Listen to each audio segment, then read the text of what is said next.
Welcome to the True Stories of World War II podcast, where the stories are true and about World War II. I'm your host, Holden, better known on the internet as True Stories of World War II. Today I have with me Erik, better known on the internet as Blacksheep302. Why don't you go ahead and introduce yourself, Erik? Hi, I'm Erik. How are you? What a great introduction. So, me and Black Sheep have done a lot of work together in the past, and so he's a very natural person to have on one of the first episodes of the podcast here. We very famously took on some challenges together, and I early. wouldn't call them famously. Oh, they are famously in our circle of 50 or so people. Okay, all right. I'll give you that. I don't know, some popular challenges in like the April-May time frame, and Believe it or not, some of them are still going. I still see them pop up from time to time. COVID kind of derailed real plans for that kind of stuff because a lot of people haven't been able to get out to gun shows and gun stores and stuff for a long time. So it is what it is. Hopefully we'll be able to get back at it one of these days. Oh God, I'm praying they don't cancel November. Everybody is. But Black Sheep's been one of my supporters pretty much since day one, since there was like 5 followers on this account. He's got an incredible collection, one of everything, and a spares, I'd like to say. Um, so we're going to get into some of that today, maybe hear about what his collection focuses on, what his interests in history are. Before we get too far into it, I got some shout outs to do. These are people that are sponsoring today's show. The first person on the list is Black Sheep. He wanted to sponsor his own show. There's no rules against. Little self-serving, but hey. Hey, there's no rules against it. Also, I have Cascade Surplus today. He sponsored this one as well as a couple more. Hey, he's got some great stuff over on his page, so go check him out on Instagram, Cascade Surplus.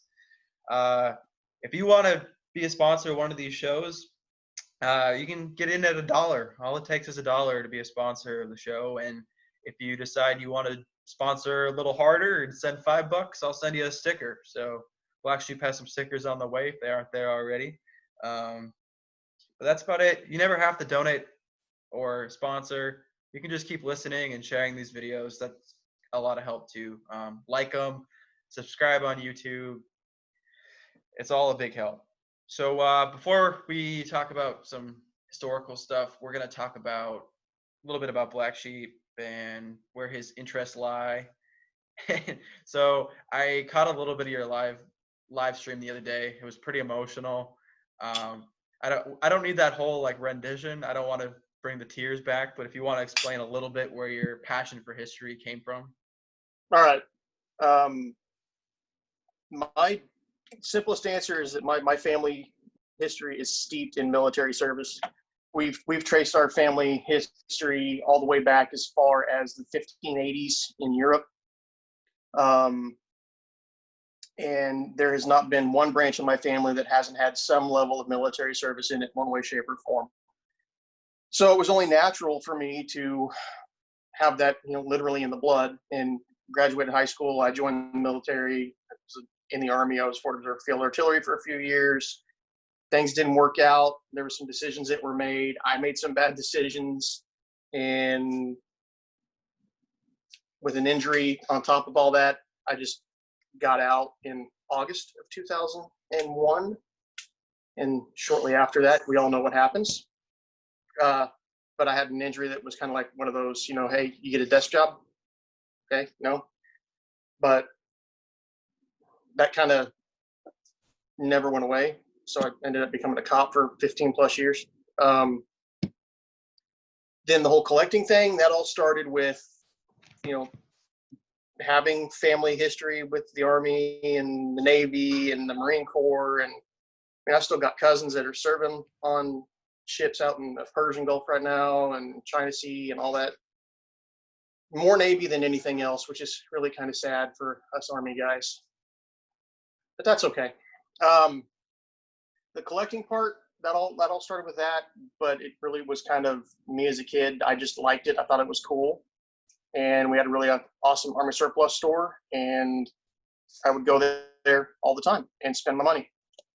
You it was there to be bought, I think I probably had maybe 10 or 15, dummy grenades and shirts and sewing kits. I didn't care what I bought. I just bought it.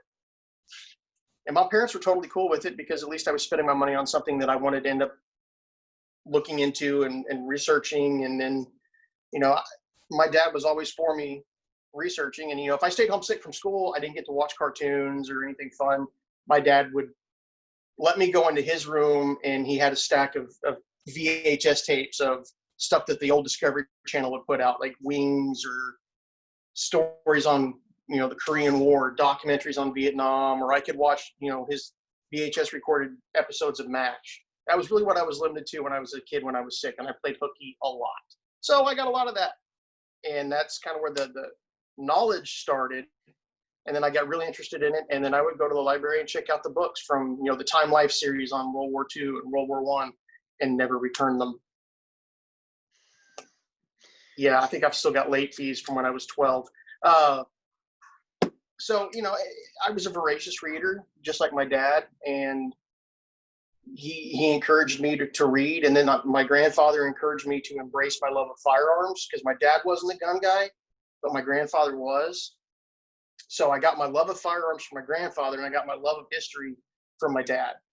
And, those two kind of combined and smashed together. And, me being kind of a military geek, it just kind of all fell in together. And then you turned into a collector. And that's kind of where I am. And it got really, it kind of waned there for a while. But after my dad and grandfather passed away in 18, that was really all I had left to go back to deal with everything that I was having to deal with. So I hit collecting basically right between the eyes with the Mike Tyson punch, and just went at it as hard as I could. And now we're here. Right. So it kind of leads into my next question I've got for you is, so I know you have a ton of pistols and rifles and blades and all kinds of stuff, but if you had to pick a focus of your collection, what would you say that your focus of your collection is? You talking about one specific area? Like if I was to go for what do you blades, like collecting the most, I guess is a better way of saying it. I've always been fascinated with the blades, because I honestly think there's something beautifully brutal about a combat blade. I mean, you can't fake that. I mean, yeah, you can get into a gunfight and come out victorious or be a loser in a gunfight, but those are usually at distance, right? But there's something beautifully brutal and very personal about a combat knife, especially if that combat knife, and you're carrying it for the intended purpose of what it is. There's no doubt you're going to be in contact with your target, and there's just something about that's always kind of drawn me to that side of collecting. I mean, it's a tool for all intents and purposes. I mean, I've got lots of knives, from Spydercos and Benchmades and zero tolerance, all the way up into some of the more rare military knives from pre-World War I into World War I and into World War II and so on. But there's something about that. And then the reason I've always kind of been drawn to that, again, it's the idea behind it. If you're using it in combat, that's it. That's the last line you've got. And that's the last weapon besides your fists that you have to save you or your buddies. And you go back and you read some of these Medal of Honor and Silver Star and Bronze Star, and the guys that used the knife to capture prisoners or take out a machine gun nest because they were out of ammo. Man, there's just something. I mean, that takes it to a whole new level. I mean, those guys, balls the size of watermelons, knowing that what they're going up against. So for me, the knife has always kind of been the great equalizer of humanity. It kind of, anybody can pull a trigger. I say anybody can pull a trigger. It's really not true, but the idea is that anybody can pull a trigger. But to use a knife to defend yourself or save someone else, or to know that you're going up against a knife, and still do it, I don't know. It speaks a lot to who a person actually is. And like it's really, I mean, I don't know if that actually makes sense to anybody but me, but Well, I don't think anybody who hasn't been like trained in like knife fighting and knife combat like gets it to it like the complete extent, because like it's kind of crazy how much force it actually takes to like stab somebody. So when you hear somebody like these, oh, he was stabbed 53 times, I'm like, I have no idea how you would stab somebody. Like you need to like switch hands and take a break and like, yeah, you basically swing a hammer to center block 53 times and then tell me how tired your arm gets. yeah. Because that's what you're trying to do. I mean, so the art of the edged weapon has always been intriguing to me. And then, you start getting into the guys like Bo Randall, John Eck, Taylor Huff. These guys answered a call when, the United States Army went into World War II. We didn't have enough knives to outfit our troops. Just like World War I, we went in unprepared. We didn't have enough of anything. I was just talking to somebody the other day about that, not in reference to the knives, but in reference to the sniper program. Like there was no existing sniper program going into World War II, because we Nope. killed it after World War One, and we had to. We killed it again after World War II, and then we brought it back in Korea, and then we killed it again after Korea. We brought it back in Vietnam, and then after Vietnam, it managed to stick around because it was finally proven to be an actionable resource. Although it had been an actionable resource from the jump, I mean, the Russians probably had one of the best, if not the best, sniper programs during World War II. I mean, then you got the Finns, and then followed closely by the Germans, and then the British were smart, and they never really got rid of their sniper program. If I'm not mistaken, no, it's a Canadian that has the world record for the longest confirmed kill. I think it's a Canadian now. It's like 2.8 or almost 3.2 miles. Yeah, something like that. But it's like, here's the target, and he's aiming over here. Yeah, like 3 city blocks away. Yeah, it was insane. Go ahead. Yeah, the thing that's crazy to me is like, not only did the U.S. not have a sniper program, once we got going, we couldn't agree on what our sniper rifle was going to be, what optics we were going to use on it. Like everybody was doing something different. No, and it was so crazy because I've read the book White Feather, and I've also read Chip Land's book about the Marine Corps Scout Sniper program during Vietnam, and I've read the stories from those guys, and White Feather is an amazing book. I mean, you just don't realize how, if you've never read about Carlos Hathcock, I mean, a lot of people have heard about him. And, you start comparing numbers on paper, he doesn't seem that impressive. But when you realize what he was actually doing and the time he was doing it and where he was at when he was doing it and who he was doing it to, you realize that dude was probably one of the most badass scooters on the planet. And to this day, probably, if you brought him back in his prime at that time period and put him in today's world, you couldn't touch him. Just couldn't. I mean, this guy was, just wow. And yeah, they're using Winchester and Remington model bolt action 30-06 rifles with either inertal 9-power or 3-power, 9-power or 3-power inertal scopes, or loophole scopes, or a Browning 50 cal sitting on top of a hill with a 9-power scope mounted on it. And this is the fully automatic, and they just figured out how to feather that trigger real quick and get that one shot off. Really cool story about that. If you get a chance to read the book, read the book. He was the guy that made me want to be a Marine, and then I got smart and chose not to be one. Just playing my Marine friends. Yeah, it's all right. Anybody who was in the Marine Corps could tell you that Army probably would have been easier. So. Yeah, just because it was easier doesn't mean it's better or worse. It was just we trained for a different mission than you guys did. Yeah. Well, yeah. Well, it kind of leads me to the next question. I mean, we kind of already mentioned you had a little stint in the Army there and then some time as a Leo. What are you up to these days? I work for a private company now.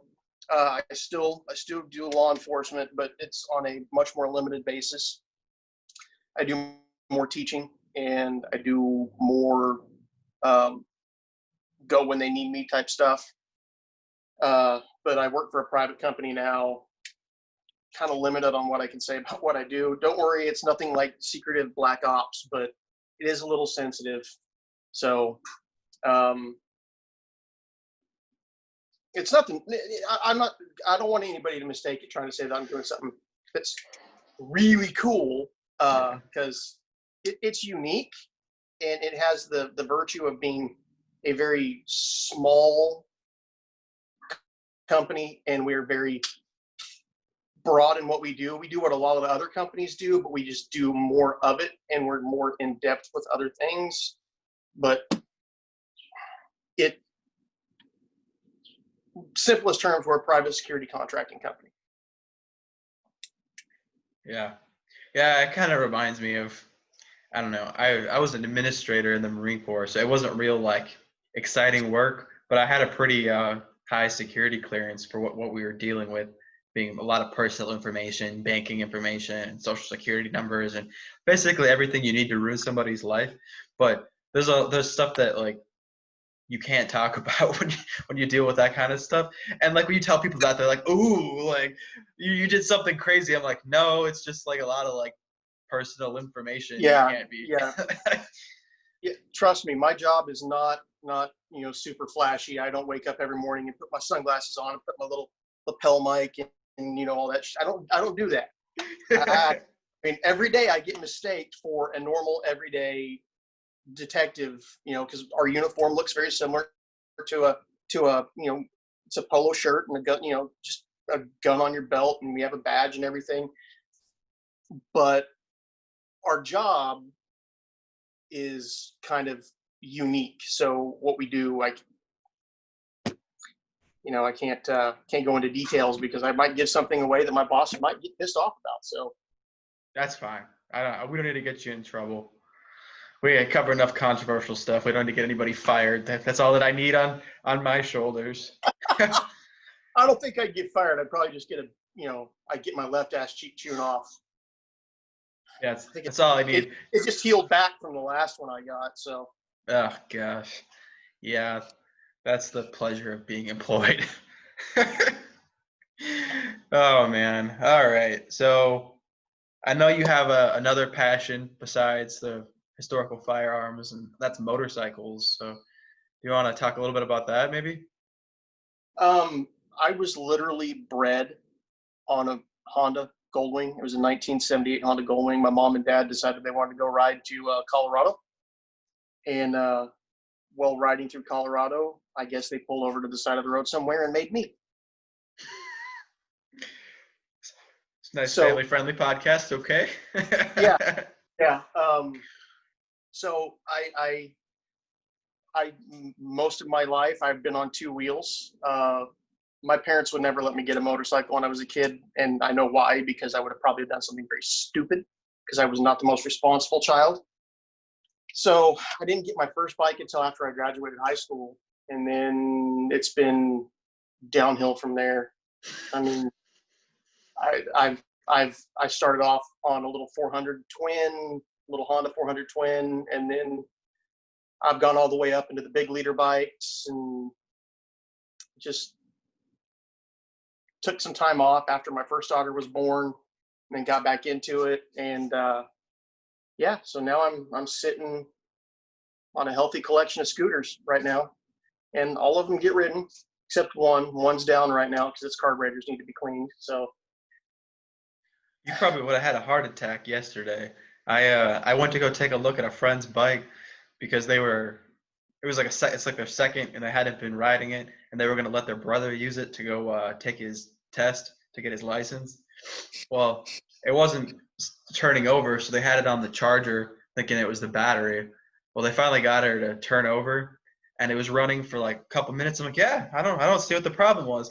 And it just starts spitting out gas and oil mixed together, like I don't know, like every single like place it could possibly. I'm like, take it to a mechanic. Like I am not capable of whatever Yeah, is going on with this thing right now. Like I have yeah, absolutely no idea. yeah. I used to spend hours in the garage with my dad when I was a kid, and he'd have the carb sync up to his CB750s, and he'd have it hanging from the ceiling, and he'd be sitting there syncing his carbs for hours, just sitting there tweaking minuscule turns on the.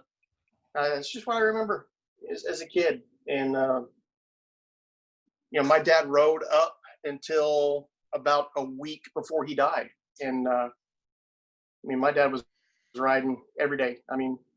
So his bike is actually about 6 feet away, sitting right there, and it's mine now, of course. And then I had the one previous to that from him that he wrecked, and I rebuilt it, and he gave that to me, and he bought this one, exact same bike, just 1 year apart. And I have to say that it's probably the most fun on two wheels, and it's nothing special. It's just a Suzuki DL1000 adventure touring bike, but it's probably the most fun on two wheels. And I say that in front of the other four. Yeah, they're Sorry, gonna jet. Yeah, I mean that's one of my lesser known talents is working on bikes. Even though I'm not much of a rider myself, but I worked on a rebuild of a 41 BMW and a 43 BSA. ooh, BSAs. I love BSAs.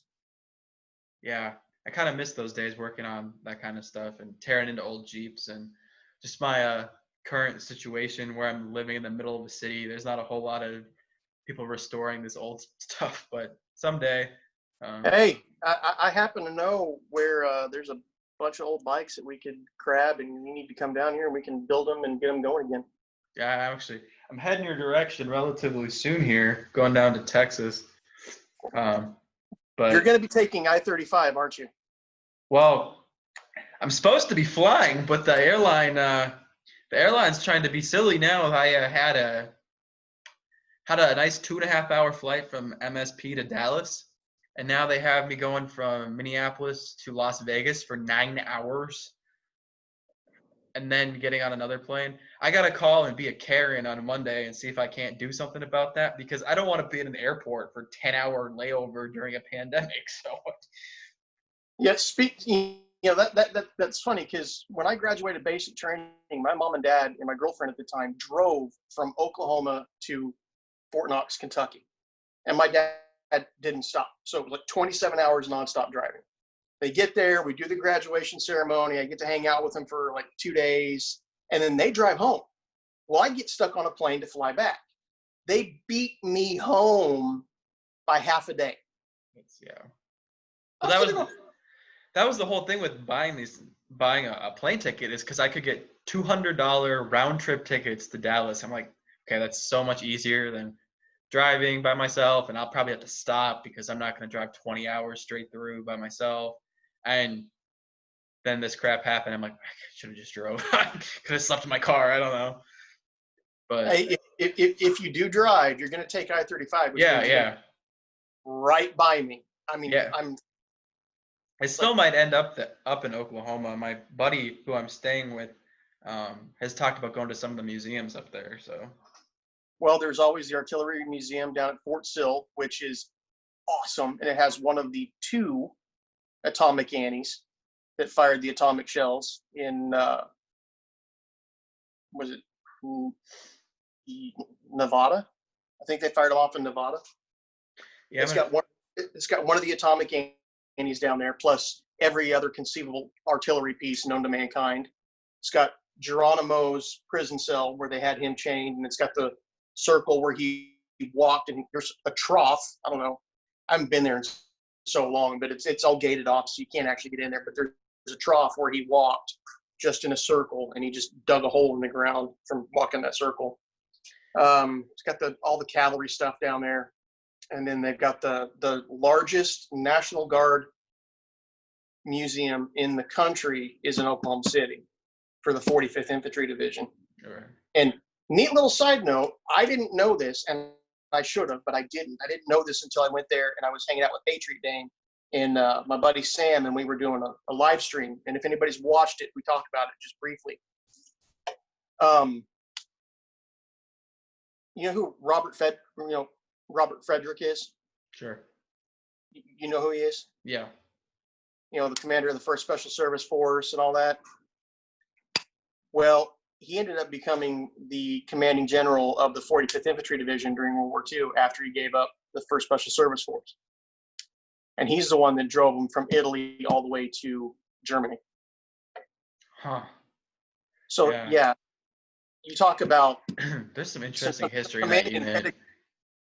So that's some commanding pedigree. We had some very awesome CGs back in the day. So yeah, but that museum is well worth the visit. I'm telling you. I'd like to get down there just to see the Bill Malden stuff. Oh, gee, many Christmas, man. That stuff that I've sent you. Now, if anybody doesn't know who Bill Malden is and you haven't paid attention to his stuff, you need to. Bill Malden is in the same vein as Ernie Pyle. Those two guys stayed with their troops and they lived the life. So they knew the trials and tribulations that the soldiers were going through, and they understood it. And while Ernie Pyle would write about it, Bill Malden drew it. And his comics aren't funny, they're true. Now there's some humor in the drawings, but for the most part, they're just true. And another thing about Bill Malden is he influenced a lot of cartoonists that most of us know now. Charles Schulz, for example. He was a huge influence on Charles Schulz. Snoopy wouldn't exist without Bill Malden. Simple as that. Yeah. So he's an interesting individual. But they have the largest collection of Bill Malden in the world. And yeah, most of it's original. All the stuff that's out, minus a few things, are prints, because all the originals are just put away in laminated pieces of paper, laminations, and hidden away in a climate-controlled room in the upstairs. And if you want to get to them, we have to ask and get permission and all that shit. But getting in there would be, I don't think it would be that hard, but yeah. From my understanding, it is monstrous. Because he would sit there he'd just sit there at a table and just draw something on a napkin and then hand it to somebody. Here you go. Yeah, about what he was seeing right there. Which, by the way, I need to buy you the book that I know you don't have, that they have there. They've got a bunch of his books, but there's one that I'm pretty sure you don't have that has every known illustration he ever did in it. Yeah, I'll have to give you a list because I have quite a few of his books. The whole idea of like a museum's only having a small portion of their collection displayed is something that didn't really like cross my mind until I had a photography history class like a year ago maybe, and we got to go to a local art museum and look at their like original print collection of photographs. And they pulled a bunch of stuff out of their archives, and they're like, yeah, we have like 98% of our collection stored. Like there's less than 2% out for display. I'm like, that's pretty crazy considering some of the acquisitions, like some of the stuff that's not out are like $250,000 paintings and stuff. You're like, doesn't make a whole lot of sense to me, but I guess the docents and the people who pay money to acquire stuff like that are okay with it not being out. I don't know. Yeah. In the at the 45th, they've also got one of the largest. They've got like the third largest firearms collection of military firearms outside of West Point and the Smithsonian. They're number 3. So I think it's West Point, the Smithsonian, then West Point, then the 45th Infantry Division Museum. And you go there and you look at it and you're like, well, this really doesn't seem like a lot of guns. And they're like, it's not. The rest of them are all put away. And I'm like, okay. So Patriot Dame and I have talked about me going in there and volunteering, and it's a great idea, and just literally finding the time to do it. It's kind of the hard part because I've got a lot on my plate, and I would love to go down there and do that. And I mean, it's been the same setup as long as I can remember. I mean, they've got all the stuff outside. They've got the tanks and the planes and, all of that. And some of the tanks are in really not great shape because, they sit outside and there's really no shade. They're getting beat up. And, Oklahoma being what it is, we don't exactly have the greatest weather all the time. And I think maybe 7 or 8 years ago, we had a tornado roll through and it didn't really hit them, but the wind damage ripped the helicopters and the aircraft off the pedestals and damaged them and really screwed them up. And they had them all rebuilt. And that sucked a lot of money out of their reserves for that kind of stuff. And, I'd like to see the tanks, repainted, all the old stuff stripped off and new camouflage put on, not just painted over the rust and stuff. And because they've got some really unique things down there. And then you go inside and all the vehicles that are inside run. That's the neat trick. Everything that's inside runs. They've actually got stuff on loan from the National Air and Space Museum at the Smithsonian. They've got stuff from the United States Air Force Museum out of Dayton. They've got, for you Marines, if you remember what the M109 or the M103A3s are, they still got those. I mean, those were retired in the early to mid 80s, but they've got one of those sitting there, and there's only, as far as I know, 14 left in the world, and I don't think but one of them runs. But they've got one sitting there, and when you look at it, you're like, holy shit! Now I get it. The heavy tank concept versus the main battle tank concept. It's just it's interesting. You sit there, and you're not allowed to really crawl around on them, but I may have. It's like, oh, there's nobody around. You crawl up in there and you look inside and take a picture real quick and then you jump off. So. Yeah, I really like getting out and looking at museums and stuff, and that's kind of one of the things I've really missed in the last 6 months or so. I had plans to see all kinds of stuff, and I was going to go to the Oshkosh Air Show in Wisconsin, which is one of the big ones. And it is the big one. Yeah. Because I think they mix that in with the EAA fly-in, and it's like more than one thing at one time.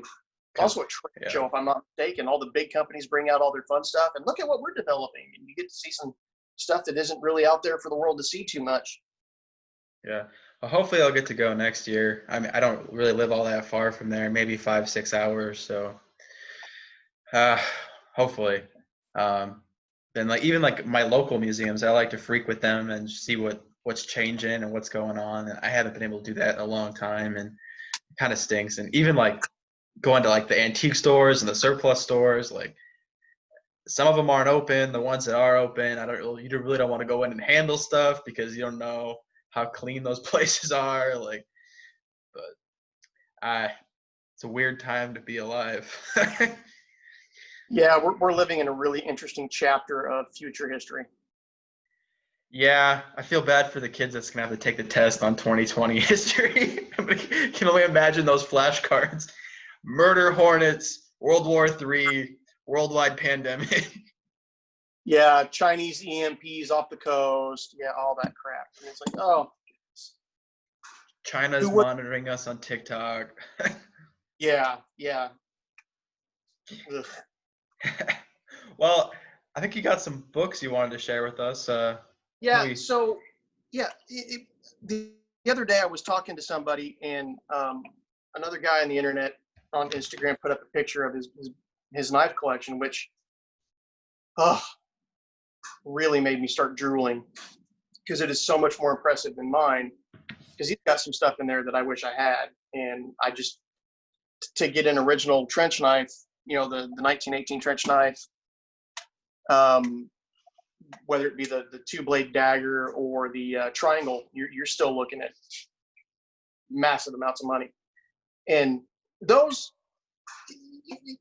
are understandable, but when you start looking at the bayonets, like the pattern 1917 bayonet for the 1917 and the Winchester 97, those things aren't all that rare, but they're still like $400 or $500, and that's just insane. And it pisses me off, but that's a whole other animal in and of itself. But start talking to another guy about that picture, and we started talking about, well, how do you know what this is? And he's asking me, and I'm starting getting a little history, and like, how do you fucking know that? And I was like, well, it's because I read books. Simplest answer, books, man. I mean, been reading these books for years. And it got me thinking that there's so many good reference materials out there that people don't know about, that they may be looking at something that's worth a lot more than what somebody's asking, because that person doesn't know what it is. That I thought that maybe just throwing some books out there for people to look at or to look for, if their area of interest is, bayonets or knives of the Third Reich, or just knives of World War II in general, from the US, or say theater knives. I mean, the whole theater knife thing is a whole collecting genre in and of itself. So I grabbed a couple of a couple of books right off the top of my head that I thought of. And I know that you're a bayonet guy to a degree when you start looking at your Arisakas, because I know you like your Arisakas. Mm-hmm. Yeah. So there's a couple of books, and the author's name is Dan Ernst, Ernst, and he wrote a couple of books years ago. These things smell like old. These were printed a year before I was born. The Pocket Guide to Bayonets and Miscellaneous Edged Weapons, Volume 1 and 2. And in here is, let's see, we've got Argentina through Uruguay. Okay. So you start getting into some of those contract Mausers and Mosins and stuff like that. I mean, it's in here. And then that was Volume 1, and Volume 2 goes into nationalist Chinese all the way through Yugoslavia and the United States. And then you got miscellaneous. But it's got everything in here and a little brief history on it and where the markings are supposed to be. I mean, it's just some really, really interesting stuff. And then I go through here and I realize, I've got some of these things too. So those are two really simple books, if you can find them. I haven't been able to find them anywhere. They just happen to be in a collection of books that my dad left me. Then you got Collecting Edged Weapons of the Third Reich. If anybody is into the edged weaponry of the Third Reich, this is definitely a book that I would look into, and it's by Lieutenant Colonel Thomas M. Johnson.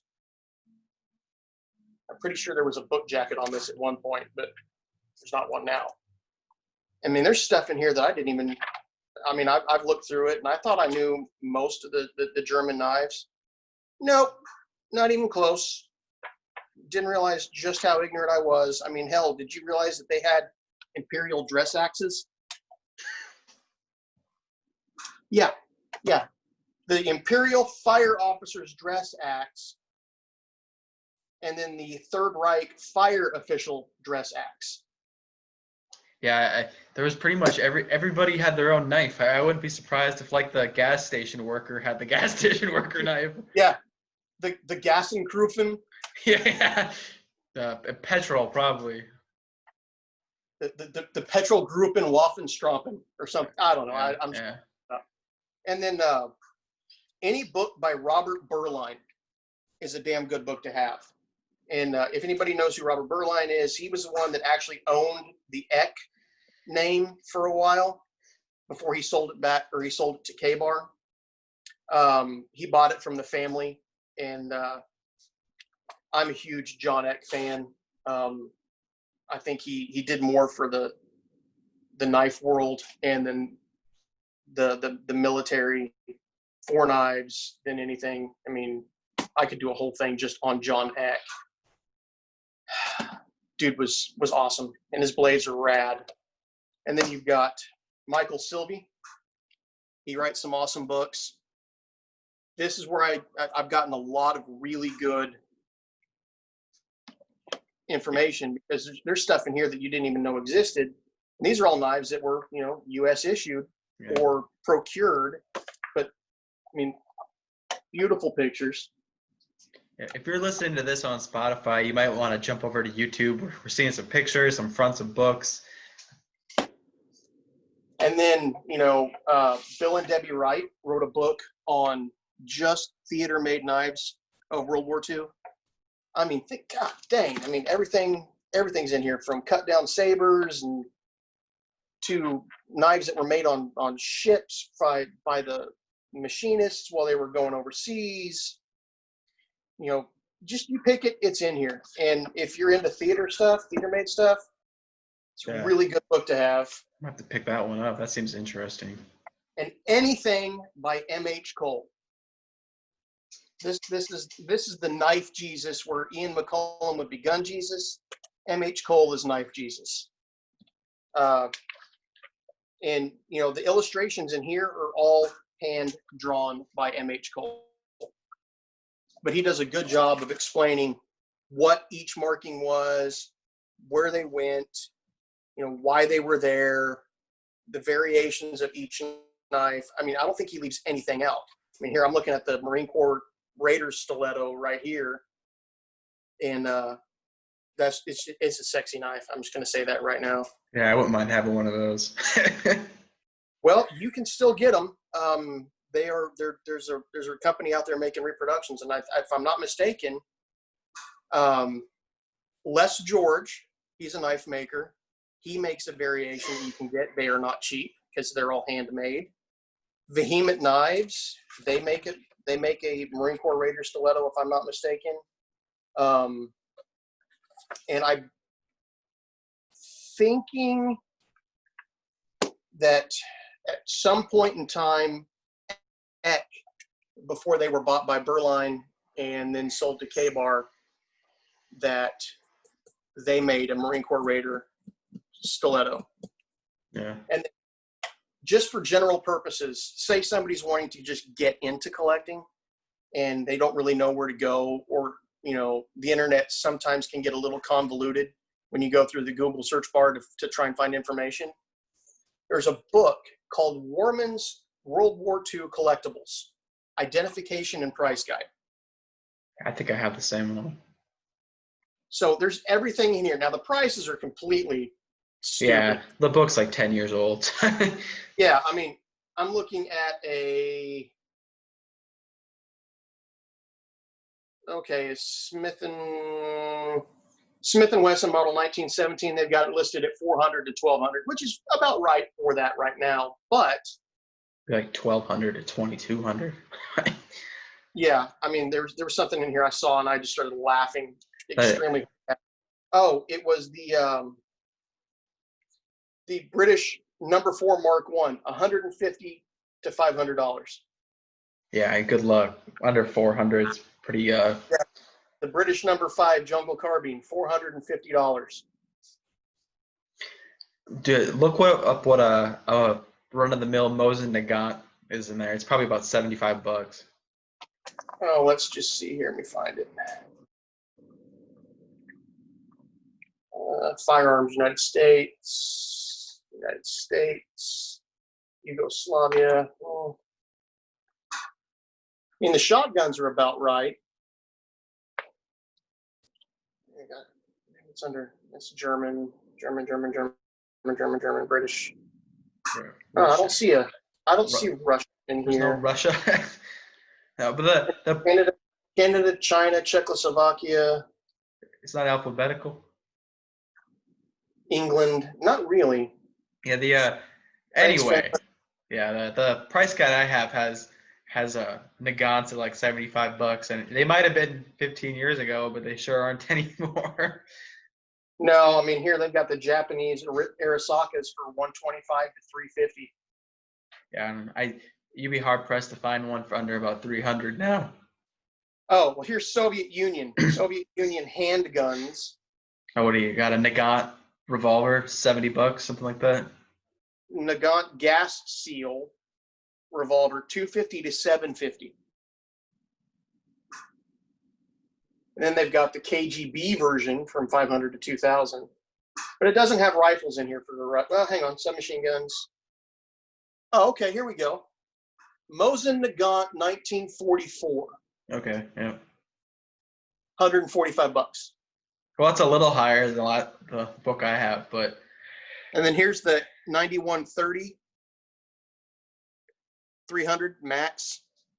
Here's the 9130 sniper with the scope, $400. Really? That's a little low. with the 3.5. Now the 400 or the 4x scope is 850. But Okay. being the price is kind of irrelevant. I mean, this covers everything from uniforms, from men, women, all the countries. That kind of stuff is great for pictures, trying to like identify stuff. Yeah, and then it's also got there's some ads for some auction houses in the back. Places, other resources you can go. And I found that auction houses are great places to go just for general research. When they start doing their auctions, you go and you grab those auction sites and you can kind of see okay, so this is what a Colt 1911 Black Army is going to be marked as, but here's another Colt 1911 Black Army with similar markings, but they're on opposite sides. And so I mean, we used one not that long ago to figure out that mystery of that 25 that had government markings on it. Yeah, the one that had the U.S. property on it. That was that ended up being property of the OSS, and then after World War II, they went into U.S. property inventories. Yeah. Found out that was all a commercial purchase that the OSS did sneakily. But there's really no documentation on who they were issued to or what they were issued for. But they bought about 250 of them, and there's no serial numbers on which ones they actually bought. It's just a serial number range. And the only way to know which one is real is if it's in that serial number range with U.S. property stamping and the acceptance proofs. And that's the only way you're going to know if you've got an OSS version. Other than that, it's just best guess. Yeah. Well, and the ones that are marked are the ones that were turned in. So there's probably more out there, but they weren't still in the armory at the end of the war. Yeah. It's like, why am I going to turn this in? You don't even know I have it. Yeah. So the moral of the story here, though, is it's really important to have all these reference guides if you're going to get serious into collecting. And if I was at my regular location, I would show you the stack of books that I have going, but I'm obviously not there right now, but I have hundreds of books. You probably do too. I have a set of 22 books encyclopedia set that's just World War II. It's huge. And I mean, there's not much you need to know that you can't find in there. So yeah, that's where I get most of my stuff is from a book. And right now I'm helping somebody identify a Smith & Wesson Victory Lend-Lease, but some of the markings have been scrubbed. So we're trying to figure out where it went or if it went at all, because some of those actually never even left.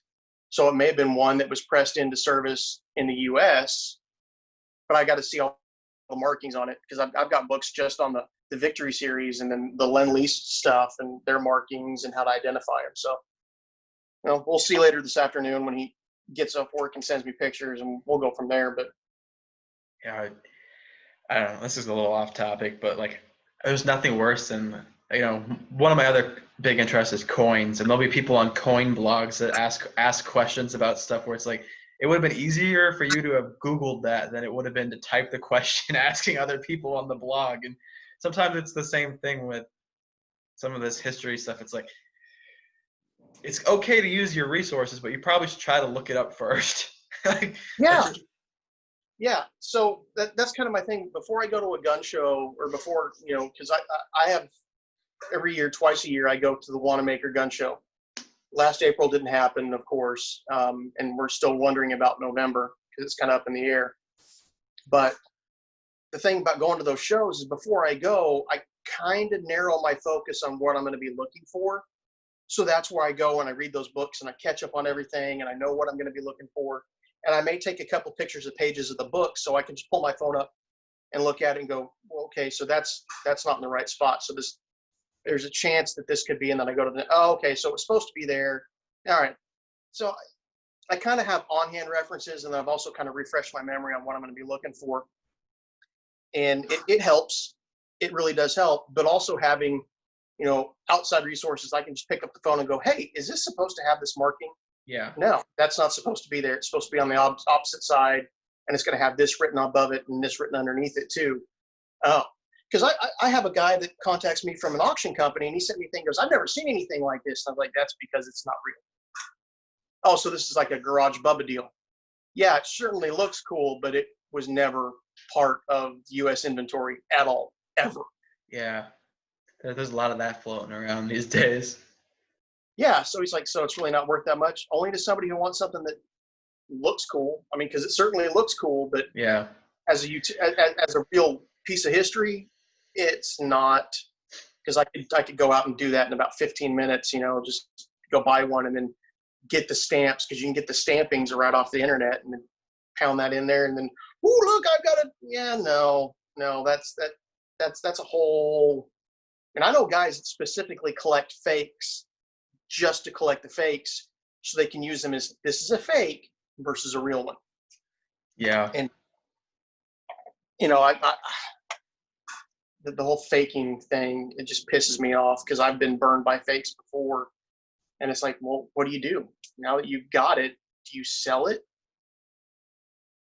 or do you just keep it and use it as a don't do that stupid shit again? Yeah, I have fake coins and stuff, honestly, just on hand for like reference. Like, this is what a fake silver dollar looks like, and this is what a real one looks like, and this is, you can hear the difference. And Yeah, I got stuck. My grandfather had about 6 German daggers from World War II, and 2 of them were real, but they're the 2 most common. They were the SA daggers, the most common ones that are on the market. So they weren't really worth that much.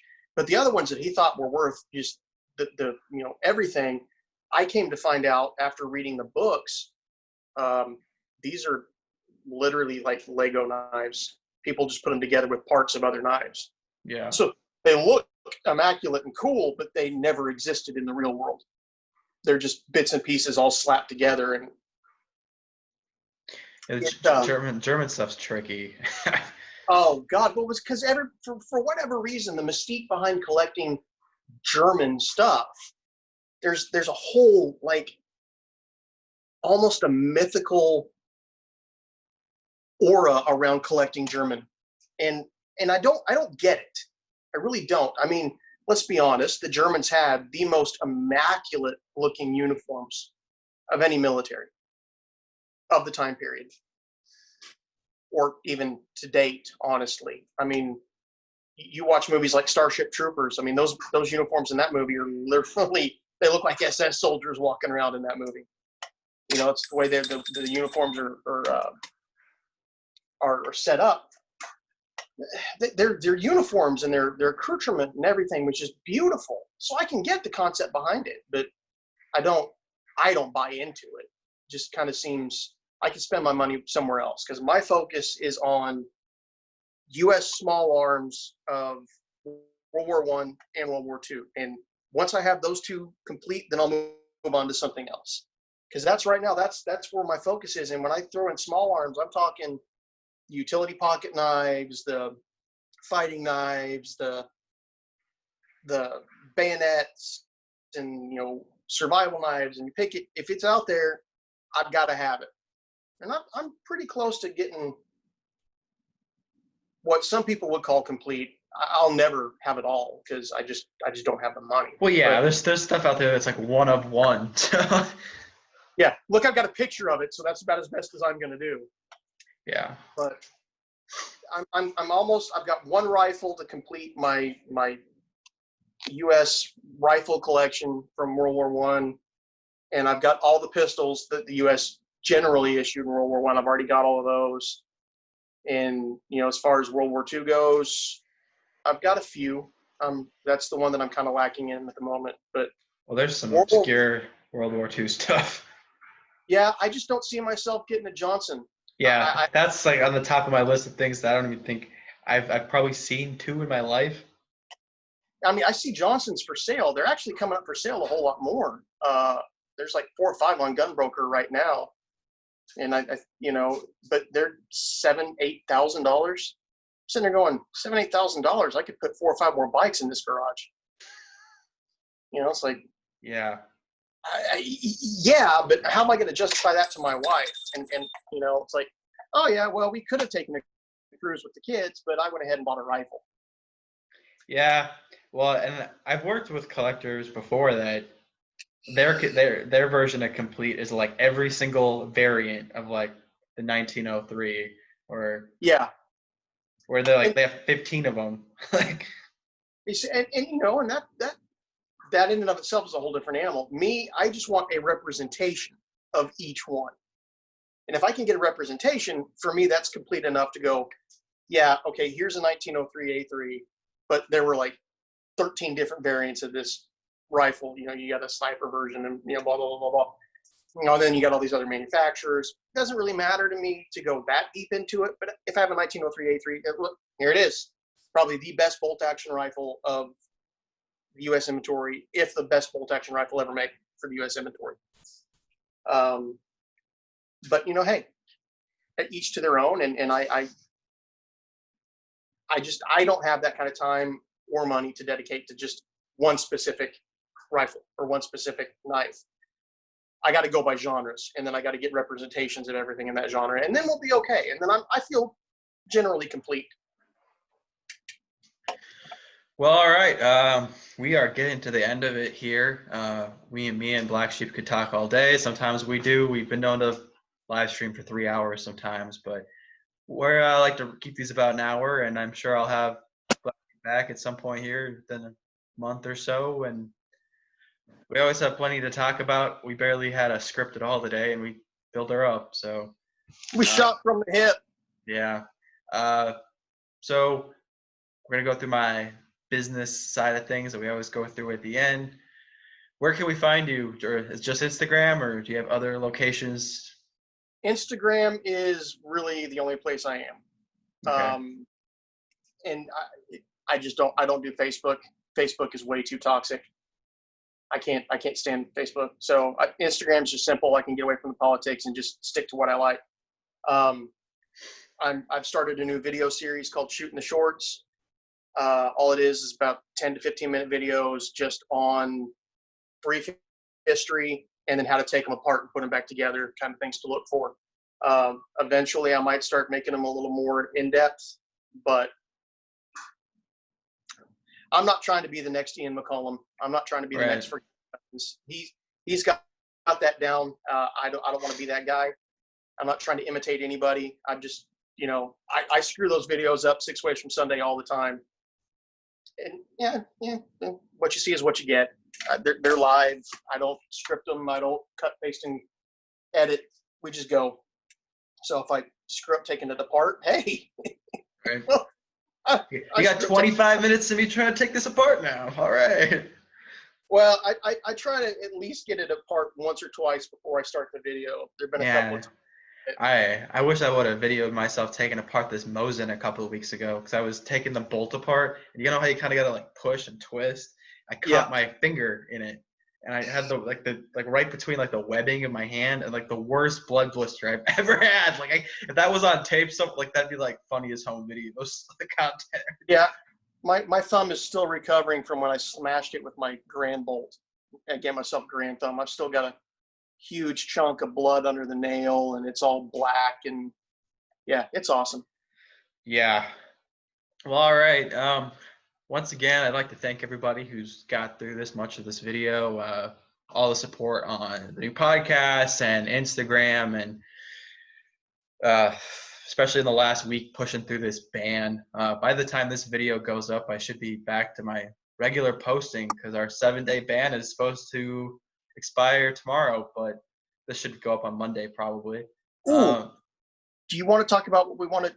We talked about doing this, and you'd already expressed interest in doing this before I even brought it up. Do you want to talk about next Friday what you wanted to start doing? Oh yeah. So next Friday, I'd like to start something called Film Friday. In collaboration with Black Sheep, we're gonna recommend some World War II related film on Friday, and we'll try it for a month or so here. And if it's something popular, maybe we'll keep going. But something for you to watch every weekend, something that's not too obscure, so you can get your hands on it. But yeah, it's a new plan. Stay tuned. There'll be more information coming out on Instagram this week about that. Other than that, like I said, if you're interested in sponsoring one of these, go ahead and get with me on Instagram. It's the best way to get a hold of me. I'll respond to messages there quicker than anywhere else. Check us out on Facebook, because like I've been saying, if my Instagram like completely gets deleted, that's where all the content is. So all of our posts are recorded there. And that's about it.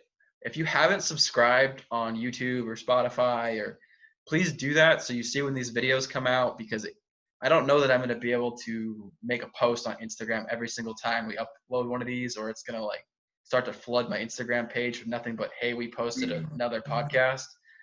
But other than that, you have anything you'd like to say to finish us off here? I usually end with some words of wisdom, but I'm not feeling super smart today. I never have words of wisdom. Until next time, over and out.